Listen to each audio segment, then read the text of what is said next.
Hola, ¿qué tal? Soy Natalia Sánchez y te doy la bienvenida a Sin Filtro. Guadalupe Tadei Zavala es la nueva consejera presidenta del Instituto Nacional Electoral. Este viernes fueron elegidas esta y otras 3 consejerías del INE. Fueron designadas por primera vez por medio de insaculación, mientras continúan las discusiones del llamado Plan B de reforma electoral, que fue suspendida por la Suprema Corte de Justicia de la Nación. ¿Qué implicaciones tiene esta suspensión? ¿Cómo fue la gestión de Lorenzo Córdoba al frente del INE? ¿Y qué podemos esperar de la próxima gestión de Guadalupe Tadei? Sobre esto y más hablaremos esta noche con 4 jóvenes y estudiantes. Acompáñanos a la siguiente hora que ya inicia Sin Filtro.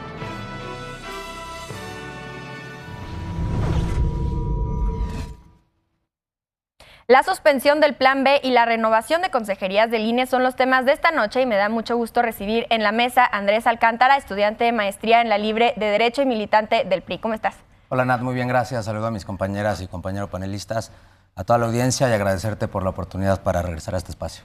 Bienvenido de vuelta. También está Carolina Illan, estudiante de Derecho en la UNAM y militante de Movimiento Ciudadano. ¿Cómo estás? Hola, muy buenas noches. Muy contenta de estar aquí con mis compañeros panelistas y saludo desde luego a la audiencia que hoy nos acompaña. Bienvenida también Jimena Molina, politóloga por la UNAM y militante de Morena. ¿Cómo estás? Muy bien, gracias. Muy contenta de compartir mesa con personas tan brillantes y agradecida por la invitación. Gracias a ti. También está Cristian Vega. Él es estudiante de Sociología en la UNAM y militante del Partido del Trabajo. ¿Cómo estás? Muy bien, y agradeciendo la invitación. Igual esperemos que esta plática sea más una plática con un debate bastante arduo y bastante frenético. Y saludo a la audiencia. Bien, pues vamos a empezar este primer bloque para hablar del Plan B antes de pasar al cambio de consejerías del INE. Y vamos a empezar contigo, Caro, para empezar a hablar de las implicaciones que tiene esta suspensión que ordenó la Suprema Corte contra el Plan B del presidente López Obrador. Muchas gracias, Nat. Pues sí, recientemente nos dieron la noticia que la Corte, a base del ministro Lainez, había concedido la suspensión del Plan B, lo cual implica 2 cosas. La primera es que nosotros como ciudadanos estamos conscientes que hoy en la Corte hay un ministro que defiende la democracia, que actúa de manera imparcial y sobre todo que realmente vela por la democracia en nuestro país. Y además implica otra cosa, que hoy los consejeros que están próximos a entrar el 4 de abril van a actuar bajo las normas que ya veníamos trabajando, ¿no? Normas que sí estuvieron funcionando y por lo tanto es bueno que sigamos ahorita con esas, ya que no se dio la reforma electoral. Y además que justo cuando van a entrar ellos, pues no hace necesario que rapidísimo hubieran tenido que aplicar una nueva norma, hubieran tenido que aplicar un nuevo plan. Entonces vamos a seguir trabajando bajo estas normas que ya veníamos con los consejeros nuevos. Bien, Cristian, ¿cómo ves tú este tema? Como dijo el presidente López Obrador, que pues la Corte estaba invadiendo funciones, o bueno, más bien específicamente este ministro está invadiendo las funciones del Poder Legislativo. ¿Estás de acuerdo con esto o cómo lo ves? Bueno, esclareciendo un poco lo que comentó la compañera, Caro, realmente no es cuestión de que, bueno, ya van a empezar a trabajar y todo esto, aún hay que esperar. Es hasta junio del 2023 que tiene la Suprema Corte de Justicia de la Nación para poder resolver referente a cualquiera de los actos de inconstitucionalidad, amparos y demás controversias constitucionales. Entonces, digamos, esa parte es una suspensión. Es bien importante decirlo porque en redes sociales ha dicho ya, se detuvo, se acabó. Y no es así. Es una suspensión únicamente provisional. Realmente hay que esperar a que se resuelva. Es simplemente una medida que tiene la Constitución. Consideramos que los actores políticos de diferentes partidos tienen ese derecho constitucional, se puede llevar a cabo, se puede realmente por parte de la Suprema Corte decir si existe una suspensión o no. Lástima que llevaron a cabo la suspensión, que siguiera el proceso sin suspensión, pero bueno, habrá que esperar. No van a alcanzar los 8 ministros de 11 porque no tiene ningún sentido. Atacan mucho la cuestión procesal de cómo es que se llevó a cabo dentro de la Cámara de Diputados, pero realmente se llevó conforme a derecho, entonces no tiene ningún sentido. Bien, ¿cómo ves tú este tema? Andrés, ¿tú también estás de acuerdo o no con que se están invadiendo las funciones del Poder Legislativo? Muchas gracias, Nat. Quiero hacer primero 2 precisiones que creo que deberían de guiar este debate. El primero es que pues, en nuestra Constitución hay distintas instituciones. En nuestra Constitución encontramos a los 3 poderes, pero también encontramos a órganos constitucionales autónomos como el INE.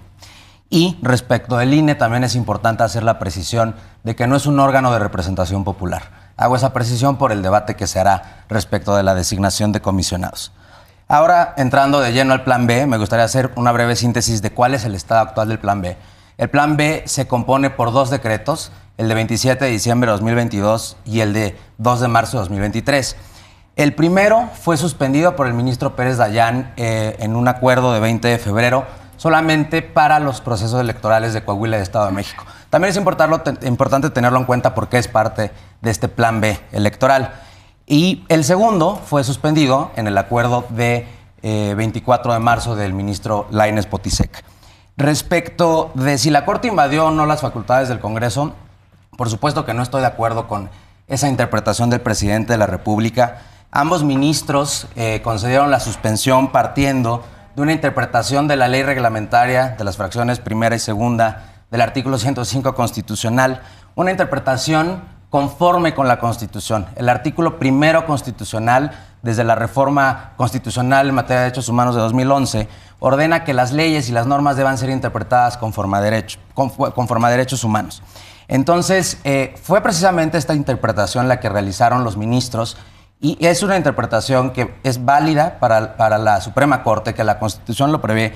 Entonces, no, definitivamente no se invadieron facultades del Congreso. Incluso, pues el Congreso, el Constituyente Permanente, fue en el que en el artículo primero plasmó que se deben de interpretar las normas conforme a derechos humanos. Esta fue la interpretación que realizaron los ministros. Es importante tenerlo en cuenta. ¿Por qué? Porque el artículo 64 de la ley reglamentaria establece que no procede la suspensión en acciones y el 14 que no procede la suspensión en controversias contra normas generales, pero con esta interpretación fue que concedieron la suspensión. Bien, a partir de esto que dice Andrés, ¿cómo ves tú, Jimena, este tema y cómo dirías que fue la reacción del presidente justamente cuando se dio a conocer esta decisión de la Corte? Yo creo que, como todos y todas bien sabemos, el presidente tiene, entre otras cosas que considero yo virtudes, la necesidad de politizar permanentemente a la población, ¿no? Y que en ese sentido lo que ha sucedido en torno a la discusión de la suspensión del plan B de la reforma electoral, pues hay una cosa muy de fondo, que es quién decide y cómo decide, ¿no? Entonces, cuando el presidente habla de invasión de facultades, yo no lo veo tanto como una invasión jurídica y legal y como en estricto sentido, sino como una forma de hacer pedagogía política y de explicar que estas instituciones contramayoritarias, que se les puede decir autónomas, pero en esencia son instituciones contramayoritarias, pues tienen una cosa de fondo y que justo es un miedo a las mayorías. Y yo incluso diría que todavía muy en el fondo, muy oculto, muy bien elaborado teóricamente, hay un profundo desprecio a lo que piensa las masas, ¿no?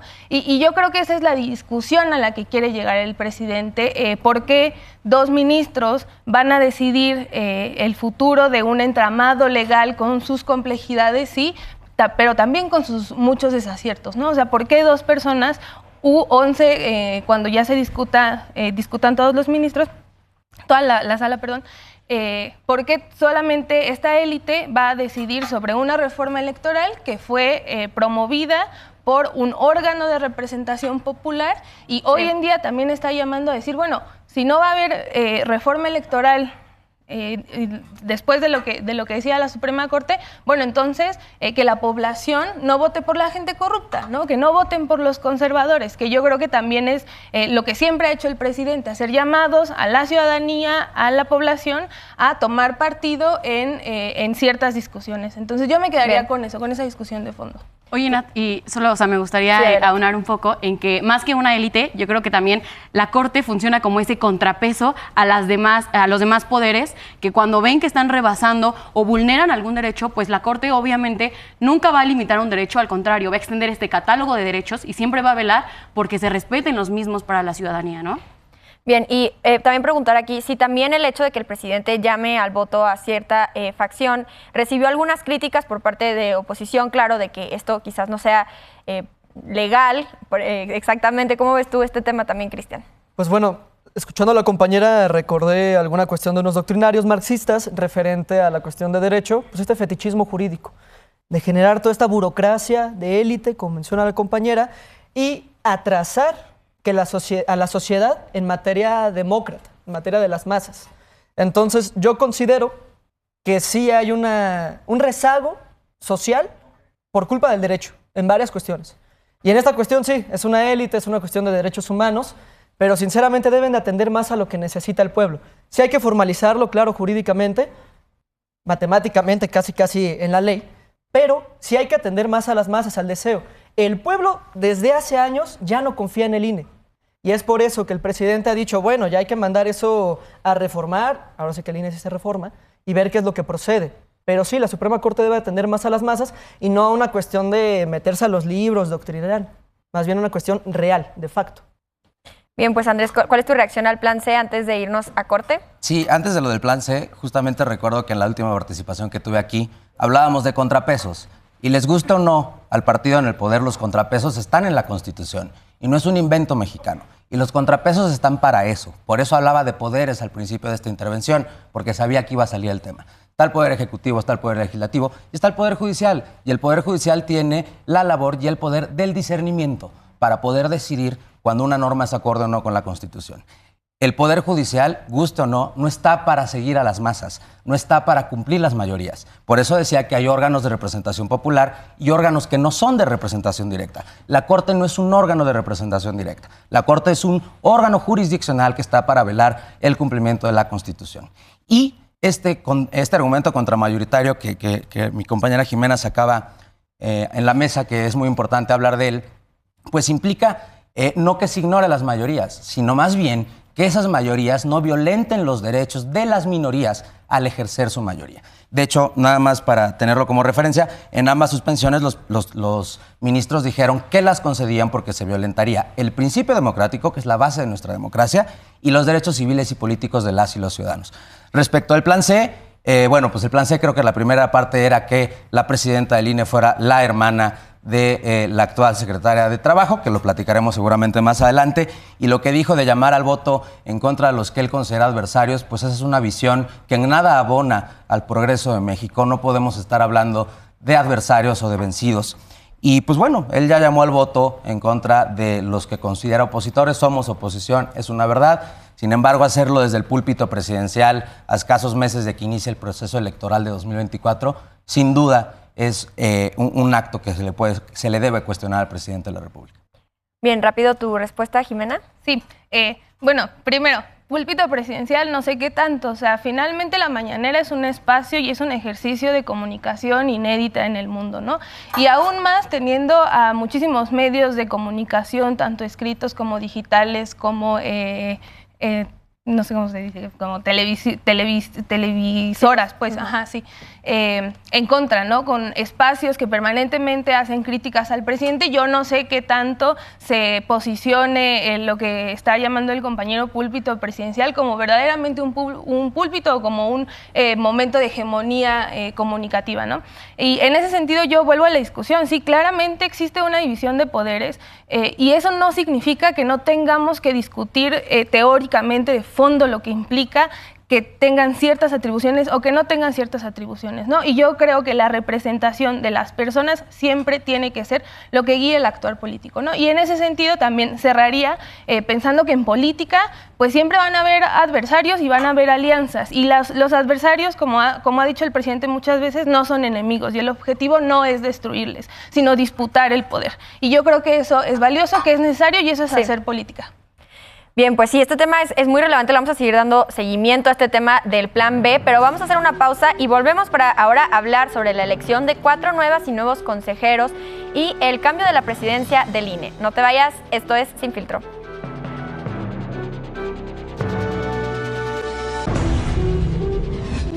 Ya estamos de regreso en Sin Filtro. En este bloque hablaremos sobre la gestión de Lorenzo Córdoba al frente del INE, que terminará el próximo 3 de abril después de 9 años.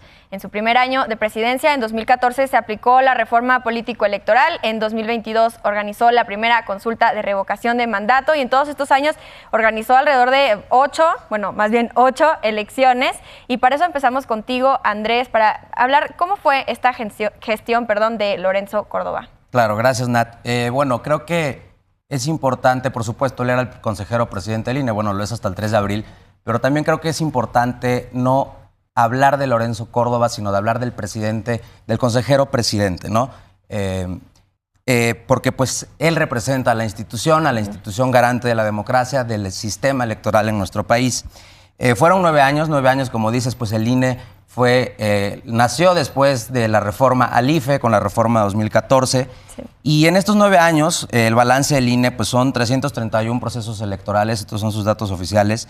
Ningún conflicto postelectoral como antes de 2014 sucedía. Por supuesto que con diferencias, pero no un conflicto social. Se dio el mayor nivel de alternancia, tanto a nivel nacional como estatal, incluso en un 70%, en la mayoría de las gubernaturas que se fueron a elección hubo alternancia.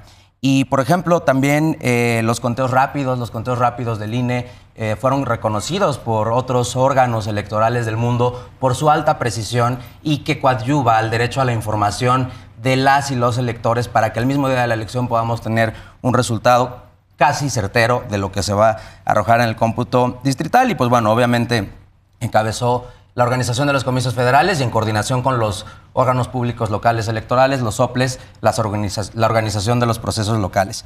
Yo ¿cómo evaluaría su presidencia como presidente consejero del INE?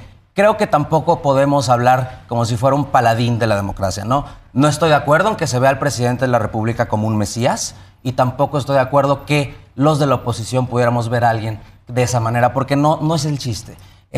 Yo más bien considero, sobre todo en los últimos años, con los embates al sistema democrático, con las reformas que, bueno, pues ya están impugnadas y demás embates antes, yo considero que él cumplió cabalmente con su papel, porque si bien es el presidente del árbitro electoral, precisamente como presidente del árbitro electoral, no podías quedarte callado ante embates tanto personales contra él como a la institución, que decían que la gente no confía en el INE, pero el INE es de las instituciones en las que más confianza tiene la sociedad mexicana. Y pues bueno, así evaluaría yo la gestión de Lorenzo Córdoba. Bien, Jimena, ¿cuál es tu balance de la gestión de Lorenzo Córdoba? Sabemos que sí, durante al menos los últimos años hubo muchas críticas, sobre todo también relacionadas que con cuánto gana y este tipo de cosas. ¿Cómo ves tú, primero que nada, su gestión y en segundo lugar, estos pues ataques, por así decirlo, críticas? Sí, pues yo me quedo con dos cosas, bueno, con varias en realidad. Me quedo sí con que finalmente Lorenzo Córdoba, en tanto consejero presidente, pues no dejaba de ser la cabeza y creo el vocero en gran medida de todo un entramado institucional. Y en ese sentido yo me quedo y no se me olvida, y espero que a nadie se nos olvide, con un Lorenzo Córdoba racista, con un Lorenzo Córdoba que en el cambio de IFE a INE se quedó más. A Carla Humphrey no la dejaron aplicar ahorita porque había sido consejera, no podía ser consejera presidenta. Sin embargo, Lorenzo Córdoba encontró la forma de volverse consejero presidente, gran demostración de defensa de la democracia. Me quedo también con esta abierta contienda política contra el presidente. Incluso Adriana Favela hoy en la mañana estaba diciendo que fue un exceso mucho de lo que sucedió en estos años de sexenio. Creo que es importante que una consejera que además es saliente haga una declaración de ese tipo. No creo que sea coincidencia y que en ese sentido pues la imparcialidad, creo que más bien hay que discutir que la imparcialidad es... O sea, puedes hacer bien tu trabajo administrativo, pero políticamente todas las personas tenemos una preferencia política, ¿no? Y yo creo que hay que empezar a discutir la realidad de ser, de la objetividad pura y absoluta. Eso no existe, es una falacia total, ¿no? Entonces, yo me quedo con eso y con un Lorenzo Córdoba que justamente no se quiso bajar el salario y en ese sentido que tampoco quiso incorporarse a una nueva cultura de valores políticos que evocan que el servicio público debe ser austero, porque como dice el presidente, no puede haber gobierno rico con pueblo pobre. Y me refiero específicamente a todo lo que sea servicio público. Y no los quiso aceptar y eso terminó haciendo choques y creo que volvió todavía más ríspida la relación con el proyecto gobernante. Bien, Caro, porque sí hay que decirlo que sin duda fue una gestión muy personalista, por así decirlo. Sí había una cara muy presente de Lorenzo Córdoba con el INE, pero ¿cuáles son las desventajas y las ventajas de este tipo? Si crees que era necesario, como dijo Andrés, este tipo de defensa por los ataques que también estaba recibiendo. Gracias, Nat. Pues creo que hay que entender que el INE no es Lorenzo Córdoba.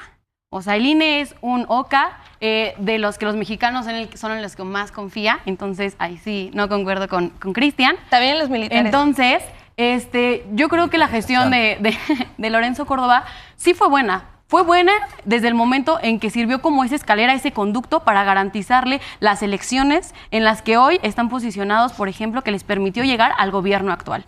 Tanto fue así que él pues veló por esa democracia, ¿no? Que si realmente el pueblo había votado en 2018 por Andrés Manuel López Obrador, pues él es el que tendría que encabezar el proyecto en nuestro país, ¿no? Entonces, sí hizo una buena gestión, pero creo que sí hay que entender en la ciudadanía que, a ver, o sea, y lo vuelvo a repetir porque es muy importante, Lorenzo Córdoba no es el INE, o sea, el INE es autónomo, sí, él estuvo al frente y realizó un buen trabajo, o sea, pese a que ahorita digan de sus indemnizaciones, que no se quiso bajar el sueldo y demás, pero bueno, a ver, eso pasa con todos nuestros administradores, tampoco los diputados se quieren bajar el sueldo, ya ha habido propuestas en donde dicen, pues bájate el sueldo y pues no quieren, ¿no? Entonces, creo que esto no es un problema del INE, sino es un problema que hay en nuestro país en general.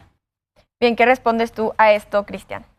Pues bueno, definitivamente yo considero que referente al tema de la institucionalización del INE, cómo es que lo ve el pueblo, claro que la gente no confía. Y sobre todo esto empezó a pasar a partir de la consulta popular, que solamente llevó a cabo una tercera parte de las casillas. La gente vio que no había un interés de que se le preguntara realmente sobre temas nuevos, sobre esta cuestión de confiar en el pueblo, de ver qué es lo que vamos a hacer y toda esta situación.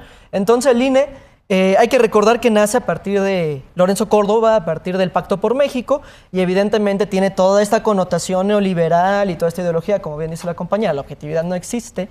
Entonces, considero yo que no, el pueblo no confía en el INE, por eso es que se ha votado por una cuarta transformación, empezar a renovar todas estas estructuras.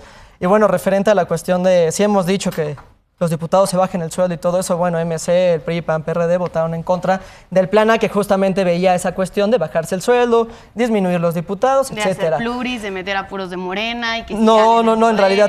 Entonces, bueno, esa es otra plática, estamos en el plan B. Entonces, sí, es un Lorenzo Córdoba racista, es un Lorenzo Córdoba que ahorita fue a la OEA, que bueno, es un organismo que como todos sabemos, ha promovido los golpes de Estado. Entonces, realmente, ¿qué sujeto demócrata puede empezar a ver esa cuestión? La realidad que yo veo con este personaje es que se ha quitado la máscara por toda esta situación. Digo, los números no mienten, realmente se debe de reducir el dinero que se le da al INE, por eso el plan B. Ahorita son 11,000 millones de pesos los que se gastan únicamente en la unidad administrativa. Es el 80% de lo que recibe el INE, solamente en esa cuestión, salvo la cuestión de los partidos políticos. Pero la unidad administrativa es 80%. Por eso hay que hacer algo, por eso la población ya no quiere más esa realidad. Bien, ahora regreso contigo, Andrés, con este tema. ¿Tú qué piensas de esto? Y lo que yo estaba diciendo de que fue una gestión personalista, me refiero a que sí vimos la cara de Lorenzo Córdoba y cómo esto afectó justamente separar estas críticas que se hacían a Lorenzo Córdoba como funcionario y al INE como institución. Entiendo ese punto, por eso yo decía que no me gusta así como ven a Obrador como un mesías, que de este lado viéramos a alguien igual. Sin embargo, y también entiendo que todos tengamos cierta, no afiliación, sino pues ideología política, ¿no? Lo cual también me lleva a decir que entonces la nueva presidenta están concediendo que va a tener que es afín o una afinidad hacia el partido en el poder. ¿Cómo afectó? Bueno, antes que cómo afectó, yo considero que cuando el partido en el poder, en el Ejecutivo, con una mayoría ya no calificada, pero sí muy grande en el Legislativo, que hasta hace unos meses también mandaban el Poder Judicial y que además mandan los estados, es ese partido el que emprende una estrategia para, en contra del INE, no en contra de Lorenzo, porque sí, Lorenzo no es el INE, pero las reformas son en contra del INE, no de Lorenzo. Ahí sí, y es a lo que me refería en el bloque anterior, como árbitro, como presidente y consejero, no puedes quedarte callado. Entonces, esa es mi conclusión respecto de eso. Y respecto de lo que decían de los 30 millones y de la confianza en el INE, me gustaría nada más hacer unas precisiones. Y también sobre el costo del INE. Los derechos cuestan. Que el Estado vele y salvaguarde por los derechos cuesta.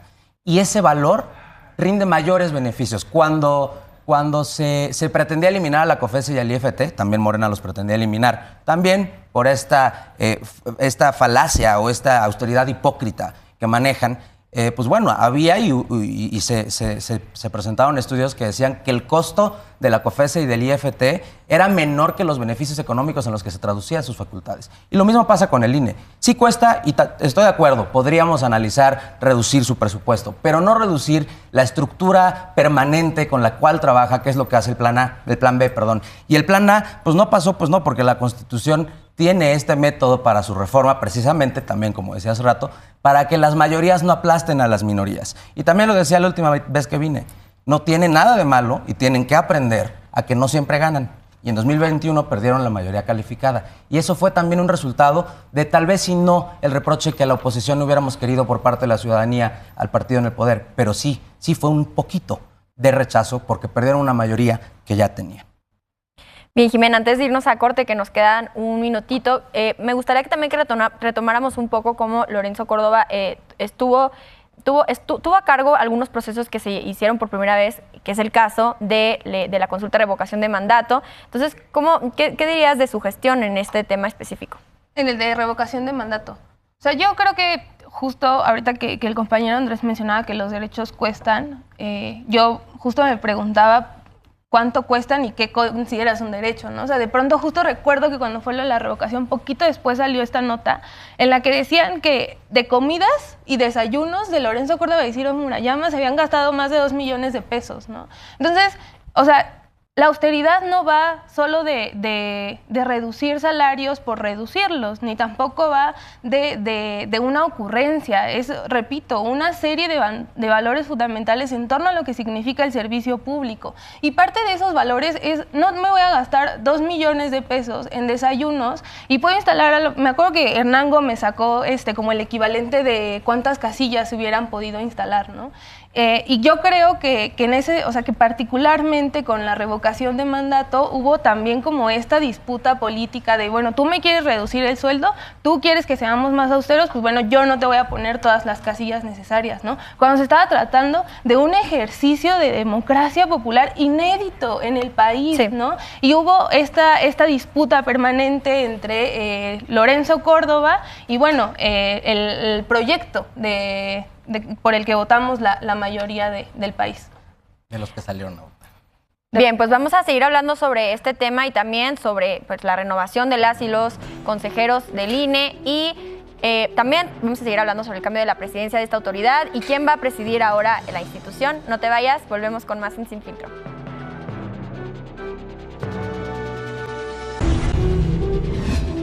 Regresamos a Sin Filtro. Estamos con Andrés Alcántara, militante del PRI, Carolina Illán, militante de Movimiento Ciudadano, Jimena Molina, militante de Morena y Cristian Vega, militante del Partido del Trabajo. Seguimos hablando sobre las nuevas consejerías y la nueva presidencia en el INE. Y para esto ahora empezamos contigo, Jimena, para ver qué te pareció la elección de la nueva presidenta y que también hay que decirlo que fue la primera vez que se hizo a través de este proceso. ¿Cuáles son las ventajas y desventajas de que se haya hecho básicamente de una tómbola de suerte, por así decirlo? Yo primero quisiera como rescatar que tenemos a la primer consejera presidenta mujer. Creo que eso es muy valioso, celebrable, y bueno, yo quisiera como dejar eso como estrellita. Lo del proceso de insaculación, a mí o sea, como, no sé si sepan, pero en los estatutos de Morena dice que las diputaciones y varios cargos plurinominales van a ser electos por insaculación. Y eso refleja que hay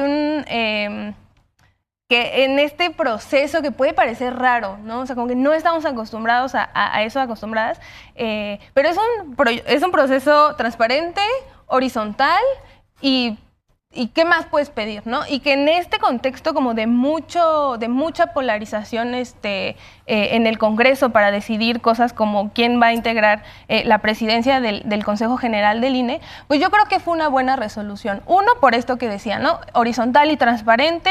Dos, acuerdo de todos los partidos políticos. Y tres, las cuotas ya no van a estar, ¿no? Que era uno de estas prácticas bien conocidas que ponemos yo como PRI propongo al consejero Baños y yo como PAN propongo a estos dos y yo como PRD propongo a estos tres y como yo tengo más, pues entonces yo sí voy a poder meter a mis tres y tú a tu uno y tú a tu uno, ¿no? O sea, eso de las cuotas con este proceso de insaculación quedó en un plano totalmente secundario, ¿no? Entonces yo celebro que se haya elegido por proceso de insaculación y que tengamos una primera consejera presidenta mujer.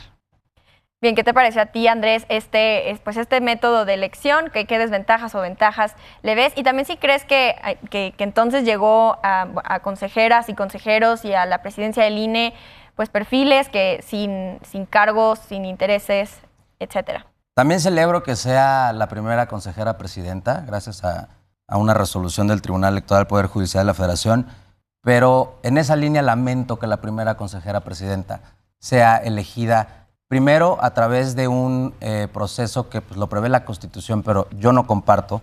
La insaculación me parece un poco lamentable. Y segundo, que en la quinteta que fue en la cual fue elegida por insaculación, 4 de 5 perfiles tuvieran claras relaciones con el partido en el poder. Es cierto, y lo decía el presidente, y lo reconocemos incluso en la oposición. Eso no quiere decir que legalmente estén impedidas, pero pues el partido en el poder siempre habla de lo moralmente que está mal. Y pues bueno, ¿qué hubieran dicho si 4 de 5 en la quinteta para ser consejeros presidente hubieran sido afines o con claras relaciones a Va por México, ¿no? A los partidos que forman Van por México. El proceso de insaculación, el método de elección de los consejeros, considero que como toda norma es perfectible. Sin embargo, y sí quiero tocar este punto aquí por si no lo tocamos más adelante, porque era la propuesta del Plan A, los consejeros y magistrados electorales, así como el Poder Judicial de la Federación, no pueden ni debe ser elegido a través del voto directo. ¿Y por qué tampoco estoy de acuerdo en insaculación? Un poquito con lo mismo. Mencionaba Jimena que para elegir a los candidatos a diputados o senadores tienen este proceso. Ahí está la clave. Son representantes populares. El INE no es representante popular. Es un órgano constitucional autónomo, técnico, rector en materia electoral, que requiere de profesionales en materia electoral, no de un sorteo. La verdad a mí sí me parece lamentable que hayamos llegado a ese extremo de que haya sido por insaculación. Lo prevé la Constitución, creo que es una de las áreas de oportunidad que se tiene, pero eso no implica que la solución sea el voto directo como pretendían con el Plan A. Y no sé si hablamos ahorita de los conflictos de interés o me espero al siguiente bloque. Bueno, justamente eso iba a preguntar, Cristian, si quieres ahorita te regresamos la palabra, porque sí es verdad lo que dijo aquí Andrés, que 4 de las 5 que estaban como finalistas, por así decirlo, según el comité técnico, les hallaron ciertos vínculos de interés que podrían obstaculizar su gestión. ¿Cómo lo ves tú?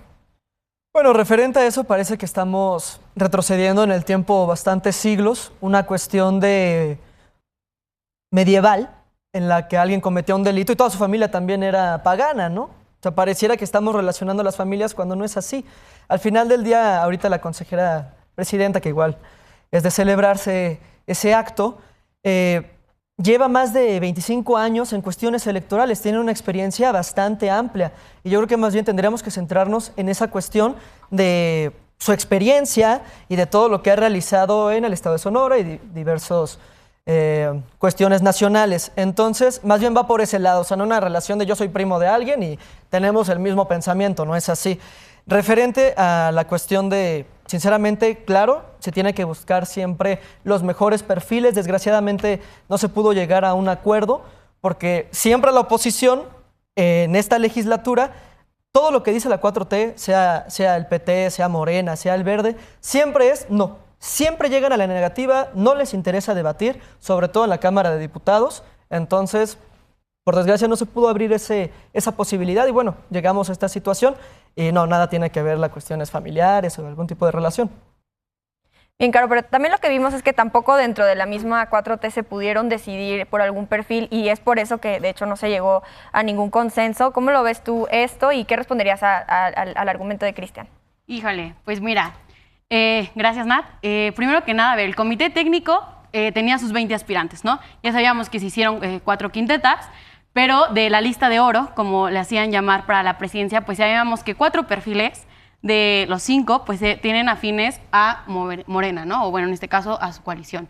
Pero, a ver, hace rato también Jime decía que habían llegado a un acuerdo los grupos parlamentarios para llevar a cabo la insaculación. Movimiento Ciudadano votó en contra de esto, no fuimos parte, todos los demás partidos políticos votaron a favor de la insaculación. ¿Y por qué Movimiento no estuvo de acuerdo con la insaculación? No lo decimos nosotros, lo dice la propia Constitución en su artículo 41, si bien prevé la insaculación, pero como segunda pauta. La primera, se tenía que aprobar a los consejeros por las 2/3 partes de la Cámara de Diputados.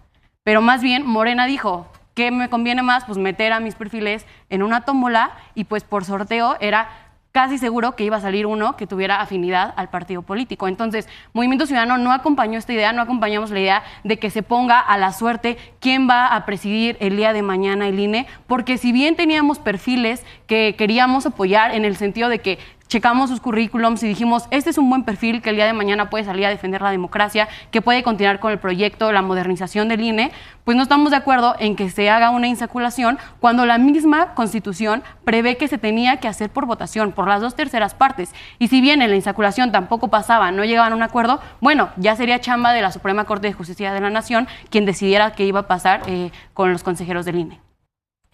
Bien, ¿cómo ves tú, Jimena? Y también, ¿cómo ves pues los 4 consejeros y consejeras que llegaron, o nada más la presidenta? ¿Crees que va a haber algún cambio en el balance en el Consejo? Yo me iría un poco como, retomaría un poco 2 cosas. Primero, que en el plan A, pues no era como que no iban a ser profesionales las personas que quedaran en el INE, ¿no? Más bien se iba a involucrar a la ciudadanía en este proceso, porque hoy en día seguramente somos 3 personas que nos gusta la política, las que estamos enteradas, ¿no? De quiénes son, de qué no, y eso que el presidente ha hecho mucha labor de pedagogía política. Y aún así, ese proceso iba a implicar, pues, que las personas les conocieran, que las personas supieran quién está presidiendo o formando parte del Consejo General de este órgano que lleva y administra las elecciones. Entonces, primero eso, ¿no? O sea, que el plan A no implicaba que no fueran personas profesionales. Segundo, que la afinidad con proyectos políticos no es ahorita, o sea, siempre ha existido. Por eso les decía, o sea, antes se repartía por cuotas, se sabía quién tenía vínculos políticos con qué partido, y de ahí decían, bueno, tenemos 4, nosotros somos mayoría, nos quedamos con 2 y los otros 2 se los damos a ustedes, ¿no? O sea, eso siempre ha pasado y no me parece honesto pretender que solamente en estos momentos de la Cuarta Transformación está sucediendo. Y por otro lado, yo también remarcaría que el último filtro, o sea, todas las personas que llegaron hasta la etapa final, que era ahorita la discusión, pues eran personas que pasaron un examen, que pasaron unas entrevistas, que presentaron un currículum, son personas que saben y que pueden, que son capaces. Si hubo personas que no llegaron hasta ese punto y eran más afines a Movimiento Ciudadano o al PRI, pues perdón, pero entonces formen cuadros, o sea, formen cuadros profesionales que puedan entrar en el juego político y que puedan ser capaces de disputar también un espacio de poder como es el Consejo General. Y por último, yo retomo que la insaculación fue valiosa, creo que fue una forma de avanzar. Creo que si hubiera terminado en la Suprema Corte, otra vez hubiéramos dejado que una institución de élite y contramayoritaria decidiera antes que un órgano de representación popular, ¿no? Yo sigo pensando y voy a seguir diciendo que eso es un completo error y que habla de un desprecio y una desconfianza profunda hacia la mayoría de la población. Bien, ¿qué respondes a esto, Andrés? Insisto, no todos los órganos deben de ser de representación popular. La Constitución, nuestro diseño constitucional y de muchos países en derecho y política comparada, así es, no todos los órganos del Estado tienen que ser de representación popular. El INE no debe de ser representación popular, la Suprema Corte no debe de ser de representación proporcional. Coincido en que pues todos tenemos familia y tarde o temprano en el camino te vas a encontrar o te vas a topar con alguna relación familiar. Pero insisto, y lo dije en mi anterior intervención, estoy seguro que si 4 de 5 de cualquier quinteta, y peor si era la de consejero presidente, hubieran estado relacionados de manera tan directa, ahorita voy a decir cuáles eran las relaciones de 4 de 5 que estaban en la quinteta para consejera presidenta, de manera tan directa con el PRI, con el PAN, con el PRD o con MC, seguramente se hubieran rasgado las vestiduras. Pero hoy, como son ellos, no dicen nada. Decían que eran diferentes. Yo nunca voy a negar los errores del pasado. Yo soy priista, formamos parte de Va por México, pero yo nunca voy a negar los errores del PRI y del PAN.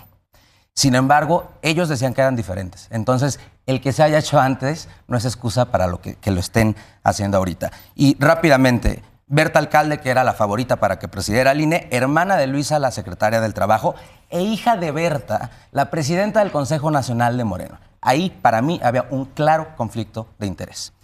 Después, Guadalupe Álvarez Rascón, hija del senador de Morena por Tlaxcala. Rebeca Barrera Amador era la única sin antecedentes en Morena, por eso digo 4 de 5. Guadalupe Tadei, que fue la elegida consejera presidenta, prima del superdelegado federal en Sonora y del director de Litio MX, recién creada como empresa del Estado, ¿no? Entonces, ok, la ley no las inhabilitaba, pero hay un claro conflicto de interés. Y por último, me gustaría hablar de un último perfil. Jorge Montaño Ventura también fue designado ayer por insaculación consejero presidente, y me preocupa que en 2015 en Tabasco, él era magistrado electoral y le quitaron la protección constitucional que tenía, el fuero constitucional, por la compra irregular de un edificio cuando era magistrado electoral. No creo que también es un perfil que debería de generarnos preocupación. Y pues bueno, estaremos pendientes, por supuesto. Ya está la consejera presidenta, tenemos que darle un voto de confianza. Sin embargo, vamos a estar pendientes de que cumpla a cabalidad como árbitro. Bien, pues vamos a seguir hablando sobre esto en un último bloque de conclusiones, así que no te vayas, estamos en Sin Filtro.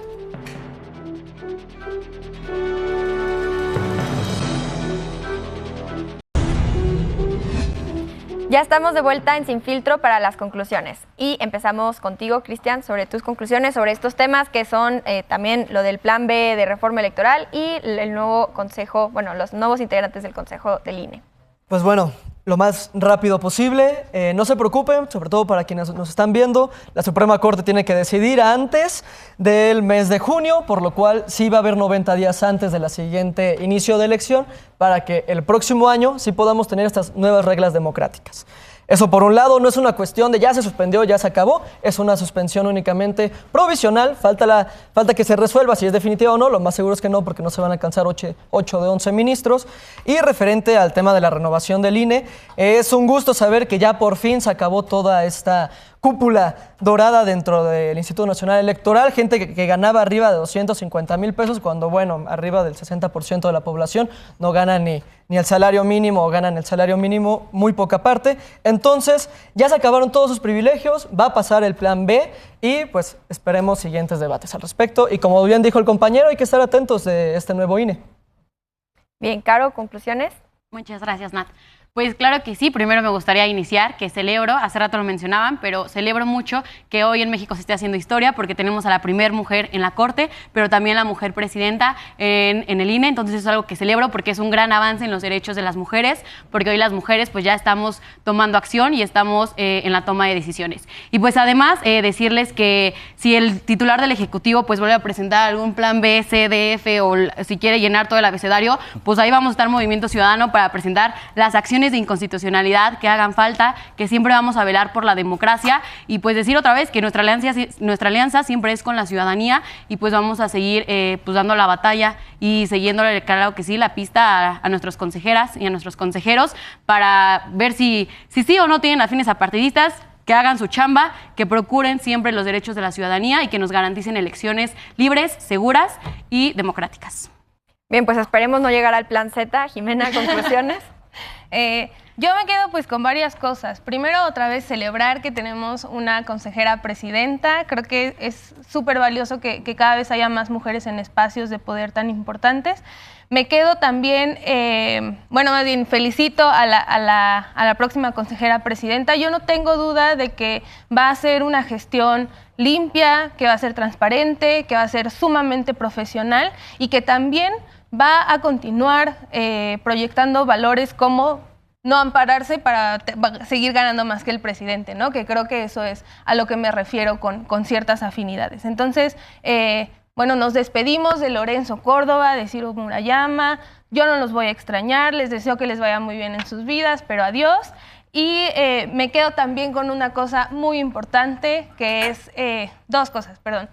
Que sigamos discutiendo de fondo las implicaciones de los organismos uno, supuestamente autónomos, y dos, las implicaciones políticas e ideológicas que tienen estas instituciones contramayoritarias. Creo que es lo que está haciendo el presidente, creo que hay que seguir replicándolo, y me quedo también con que si no hay plan C y no llegamos al Z, yo no sé, la oposición se va a quedar sin personalidad, se va a quedar sin playera, se va a quedar sin agenda. Así que pues desearles mucha suerte con eso, y bueno, yo estoy segura que avanzaremos, y pues muchas gracias por el espacio y qué gusto compartir la mesa con ustedes. Bueno, pues finalmente, Andrés, conclusiones. Gracias, Nat. Decir que igual que si hay un plan Z, también Va por México va a estar ahí para impugnar. Y no es que le digamos que no a todo lo de la 4T. De hecho, se ha coincidido y se ha votado a favor. La reforma de la Guardia Nacional de 2019 se votó por unanimidad de todos los partidos. No es que se les diga que no a todo, es que se les dice que no a lo que es inconstitucional. Y como legisladores y como partidos políticos tenemos la obligación de también activar los medios de control constitucional como las acciones de inconstitucionalidad para poder hacer valer la supremacía constitucional. Me preocupa que digan y aseguren que no vamos a tener 8 votos, entonces, ¿qué saben? O entonces conceden que tienen a más de 4 ministros, o cuando menos 4 ministros, de su lado, en un poder que debería de ser completamente independiente del poder ejecutivo, y creo que todos sabemos a quiénes nos referimos. Celebro la suspensión del plan B, tiene toda la razón el compañero Cristian, no es que ya el plan B sea inconstitucional, es una suspensión que va a surtir efectos hasta que se resuelvan en el fondo las acciones de inconstitucionalidad y la controversia constitucional, las controversias. Sin embargo, hoy por hoy ya está surtiendo efectos. El INE ya dejó de implementar la reforma, de hacer esa reestructura que desaparecía su estructura permanente, y también pues básicamente todos los efectos del decreto de 2 de marzo están suspendidos hasta que se resuelva la controversia. Me preocupa, insisto, que digan y aseguren que no vamos a tener 8 votos. Agradecerte, Nat, agradecer a toda la producción, agradecer también a los compañeros panelistas por este debate, y pues terminar diciendo que la democracia es el valor fundamental del Estado mexicano y tenemos que defenderla. Y pues lo que decía al principio, hay órganos de representación popular y hay órganos que no son de representación popular, y debemos de entenderlo. Vivimos en un sistema de pesos y contrapesos y tenemos que atenernos a ese sistema. Muchas gracias.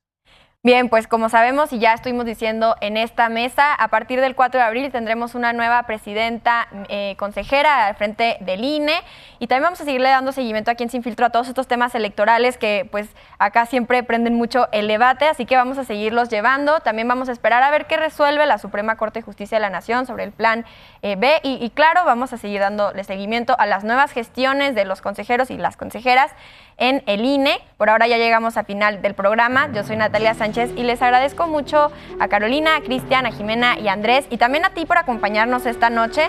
Recuerda seguirnos en redes sociales como @sinfiltrotv, y ahora también estamos en Instagram como @sinfiltroforotv, así que puedes proponernos temas, también puedes proponerte a ti como panelista si te gustaría participar en esta mesa universitaria, y pues ya lo sabes, nos vemos el próximo domingo a las 11 de la noche aquí en Foro. Buenas noches.